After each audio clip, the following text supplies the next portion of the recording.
Good morning everyone, welcome back to our channel. নতুন একটা ব্লগে সবাইকে আবারও স্বাগত।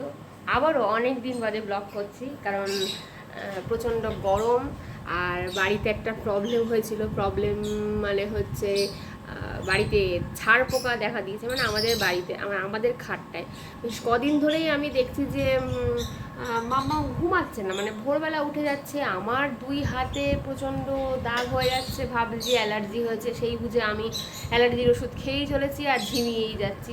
আমার অ্যালার্জি ওষুধে খুব ঘুম হয়, কিছু কিছু মানুষের হয়, কিছু কিছু আবার হয় না, বাট আমার হয়, প্রচণ্ড ঘুম পায়।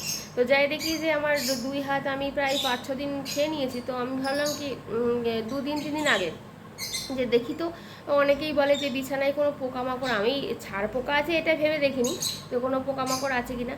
তো যাই হোক, যখন আমি দেখতে গেলাম মানে টর্চ লাইট লেগে মানে জেলে, এমনিতে তো আলোতে তো ওরা পালিয়ে যায়, দেখি যে পুরো বিছানার খাটে ভর্তি। সেটা দেখে তো আমার মাথা ঘুরে গেছে, কারণ আমি কোনোদিন ছাড় পোকা দেখিনি, ছাড় পোকা চিনতামও না। সেখানে আমাদের বাড়িতে কোনোদিন ছাড় পোকা হয়নি, কারণ আমার মা প্রচণ্ড পরিষ্কার পরিচ্ছন্ন, সেই জন্য কোনোদিন ছাড় পোকা আমি দেখতে পাইনি, চিনিও না, যেটা সত্যি কথা। তো যাই হোক, তারপরে পেস্ট কন্ট্রোল ডেকে সেটাকে পরিষ্কার করে, তো একবার তো হবে না, 2-3 বার। তো এখন মোটামুটি নেই আর।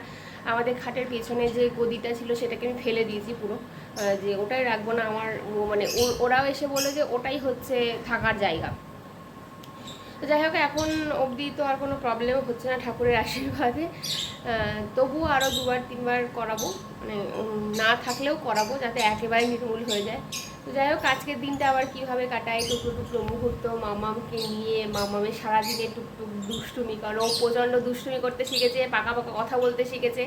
তো সেগুলো নিয়ে আজকের দিনটা আবার শুরু করছি, চলো। এই যে মামাম ঘুম থেকে উঠলো, এখন বাজে হচ্ছে 10:30। মামাম গুড মর্নিং। গুড মর্নিং পুকু।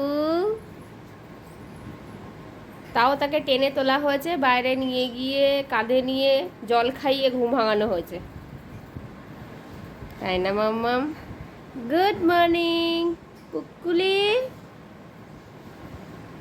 আর এদিকে আমাদের ঘরে এই যে এখানে যে এইগুলো ছিল, মানে গদিগুলো ছিল, তো সেগুলোকে পুরো মানে ফেলে দিয়েছি আমি, আর দিয়ে এইখানটা গ্যাপের জন্য এখানে বাবা কালকে এসে মিস্ত্রি নিয়ে এসে এখানে এই রডগুলো লাগিয়ে দিয়েছে, কারণ ওই গদি থেকেই বেশি হচ্ছিল। এবার এখন এখানটা বেশ ফ্রেশ লাগছে, পরিষ্কার পরিচ্ছন্ন লাগছে, মানে অনেকটা আমারও ভালো লাগছে দেখতে।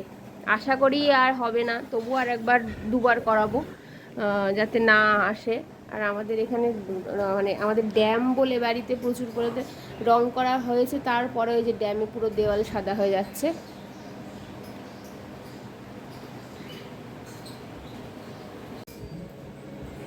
মামামের খাওয়া দাওয়া কমপ্লিট, মাম্মা মাসির সাথে বসে বসে খেলছে, আর এই যে ঘর দৌড়ের এই অবস্থা, আর বাইরে পুরো অন্ধকার করে আসছে, মানে আমার ভিডিওতে অতটা বোঝা যাচ্ছে না, মানে আমার বারান্দা দেখলে বোঝা যাবে যে কি পরিমাণ মেঘ করেছে বাইরে, মানে বারান্দাটা দেখলে বোঝা যাচ্ছে প্রচুর প্রচুর মেঘ করেছে, প্রচুর। ফাইনালি গরম থেকে একটু স্বস্তি, আর এই যে মাসি সব কাপড় চোপড় তুলে দিয়েছে।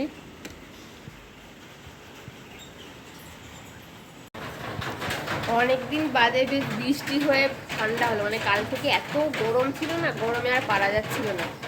এইবার মামাকে স্নান করে দেবো, কারণ বৃষ্টি হতে স্নান করাতে পারছি না। রান্নার মাসি চলে এসছে, রান্নার মাসিকে রান্না করতে বললাম, নর্মালি আজকে ডিম রান্না করতে বললাম, ডিম আর শাক রান্না করতে বললাম করো না, যদি বৃষ্টিটা আরেকটু সকাল থেকে পড়তো তাহলে আজকে খিচুড়ি করিয়ে দিত। বলো সোনা, বলো একটু সোনা, বলো মা, বলো সোনা, বলো ও ঢঙ্গি। ওরে বাবা, এটা কি করলে তুমি? ওরে বাবা, কি করলে কি করলে? ও বা কি করলে পাকুম্বুড়ি, এ পাকুম্বুড়ি। সোনা, আমার মামা আবার বলতে শিখেছে সোনা, সোনা মনা বলতে শিখেছে,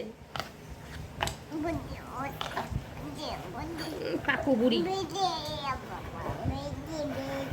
এটা কি ভাষা? জাপানি ভাষা?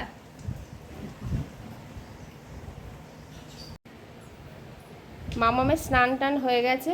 আর আমি মামামের স্নান করার সময় রোজ দাঁত, যে 4টে দাঁত আছে আর কি, দাঁতগুলো পরিষ্কার করে দিই বাচ্চাদের পেস্ট দিয়ে।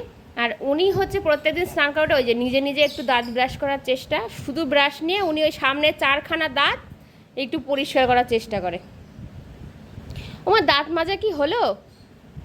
হলো দাঁত মাজা বাবা? হয়েছে হয়েছে, কিন্তু তবু ওটা কন্টিনিউ চলবে যতক্ষণ না তার শখ মিটবে।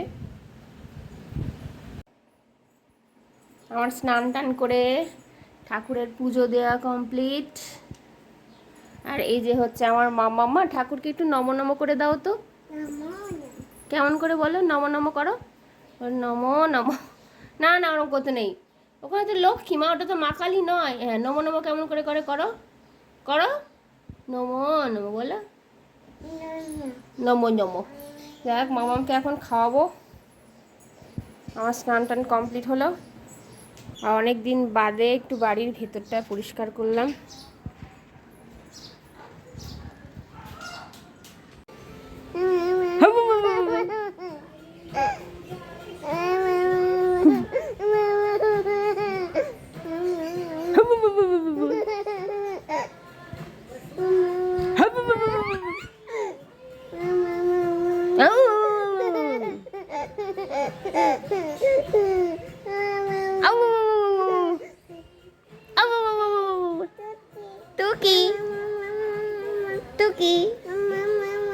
মামামের দুষ্টুমি আর দুষ্টুমি।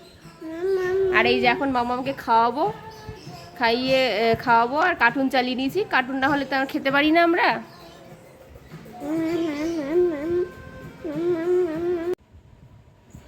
সন্ধেবেলা আমাদের চা খাওয়া। আর এই যে মামাম, হ্যাঁ চা মা, আমি চা খেয়েছি।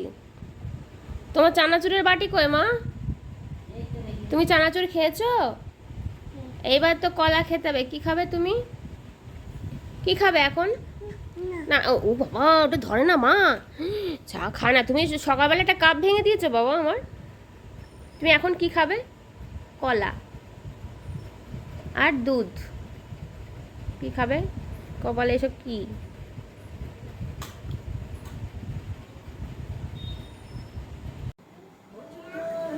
আর একজন ঠাম্মিকে পড়াশোনা করাচ্ছে।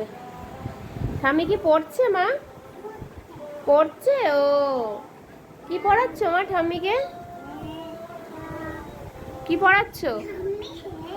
ঠাম্মি পড়ছে কি? হ্যাঁ ঠাম্মি, ঠাম্মি পড়ো। পড়ছে না পড়াও।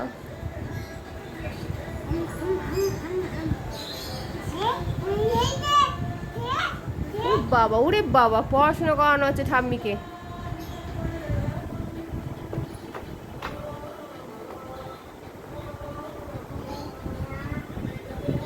কতটা পড়লো মা ঠাম্মি?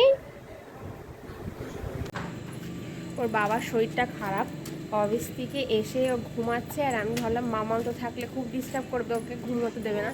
তো ওকে নিয়ে একটু বেরোলাম, একটু রাস্তায় হাঁটি। এই তো হাঁটি। কি করতে বেরিয়েছো মা? কি কোথায় যাচ্ছ বলো? হাঁটি? হ্যাঁ হাঁটি। মামাম হাঁটি করতে গেছে, এখন হাঁটতে পারে হাঁটি। যে আমার হাঁটি বুড়ি।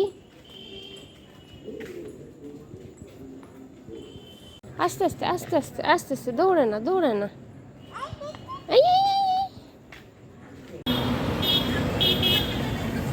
আমি আর মামাম হাঁটতে পুরো স্টারের সামনে অবধি চলে এসেছি। এই যে মামাম বাড়ি থেকে পুরো স্টার অবধি হাঁটতে এলো।